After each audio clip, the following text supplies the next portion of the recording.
is 7:30 on the East Coast, and polls are closing in West Virginia, in North Carolina, and in Ohio. If you are in line to vote in any of those places, you must be let in to vote.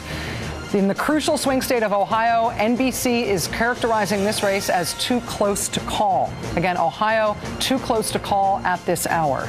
In the state of North Carolina, which was won by President Obama in 2008, again, NBC is characterizing this race at this point as too close to call.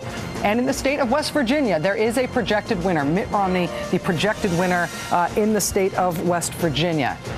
At this point, with the polls that were closed in the 7 o'clock hour, not just closing right now, but that closed at 7 o'clock, we are still characterizing the Virginia presidential race as too close to call.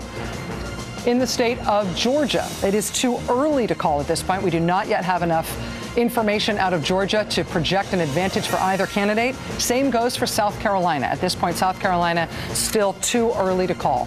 When you add all of this up in terms of the electoral map, President Barack Obama with 3 electoral votes. The state that has been called for him thus far is the state of Vermont. And Mitt Romney with West Virginia, Kentucky, and Indiana in his column.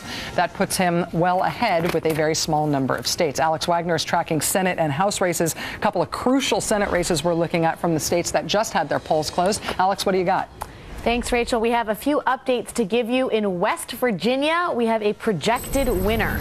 Joe Manchin, the incumbent, the Democrat, holds on to his seat. Not a huge surprise here, but we can say that Joe Manchin, the projected winner, is the projected winner at this hour. Let's take an overview of the upper chamber right now. At this hour, it remains unchanged. The Democrats with 31 seats, independents have 1, and the Republicans have 37. Over to Ohio, the state we will be watching all evening. It is too close to call. Sherrod Brown, the incumbent, in a tight race with 35-year-old Ohio State Treasurer Josh Mandel. Again, too close to call in Ohio. Over to Virginia, much the same story with 2% of the votes in. Tim Kaine in a neck-and-neck race with George Allen. All that separates them at this hour is 11,911 votes. Over to Indiana, similar story with 10% of the vote in. Richard Murdoch in a very tight race with Joe Donnelly. What's interesting in Indiana is that libertarians are taking 6% of the vote in this race. You may recall that polls last week showed Richard Murdoch, losing to Joe Donnelly by 11 points. This has tightened up considerably. Given that, it will be interesting to see what the libertarian vote does to this race. And certainly how Mitt Romney does in that race may affect what happens down ballot. Back over to you, Rachel. Alex, thank you very much. Again, just recapping there. Indiana Senate, too close to call. Virginia Senate, too close to call. Ohio Senate, too close to call. We do have a call in West Virginia, Joe Manchin winning in West Virginia. We've also had a Senate call, a not particularly suspenseful Senate call in the great state of Vermont, where the independent Bernie Sanders has been reelected. Too close to call in Ohio, too close to call in Virginia for the presidential race. That's obviously the big the good news there. for Romney is still close to call, too close to call in Ohio, where he was behind, and good news for the president, he's still too close to call in North Carolina, and they had about a 4-point spread in both cases. So this is really right up in the air right now. Too close to call in Ohio, North Carolina, and Virginia in terms of presidential race thus far. In terms of too early to call, that would be Georgia and South Carolina. Those are not states where there's a ton of suspense in terms of the polling, in terms of the way those things are likely to go. But with all the battlegrounds at this point, with no characterization of the race, with them all being too close, it seems like it's going to be an exciting night.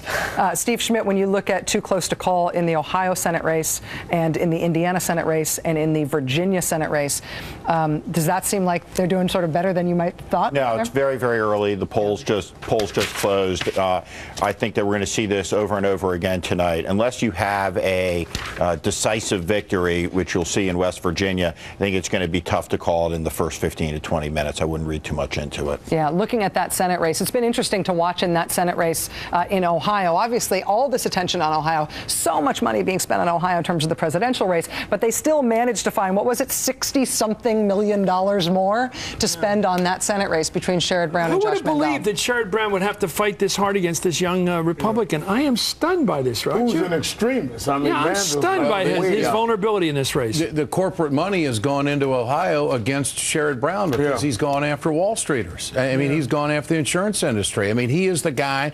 He is really the modern day Ted Kennedy. I mean, he is the guy that is really the progressive hero right now. We do have a call in a state that we had not previously called. NBC News can project that in the state of South Carolina, Mitt Romney is the winner, and that is 9 electoral votes for Mitt Romney. So at this point, that puts Mr. Romney with Indiana, South Carolina, Kentucky, and West Virginia all in his column. At this point, the only state that has been called for President Obama is Vermont. We're still waiting on Ohio, North Carolina, and Virginia. Those are all characterized as too close to call. Georgia's still too early to call at this hour. Tamron Hall has the latest from our exit polling from the state of Ohio.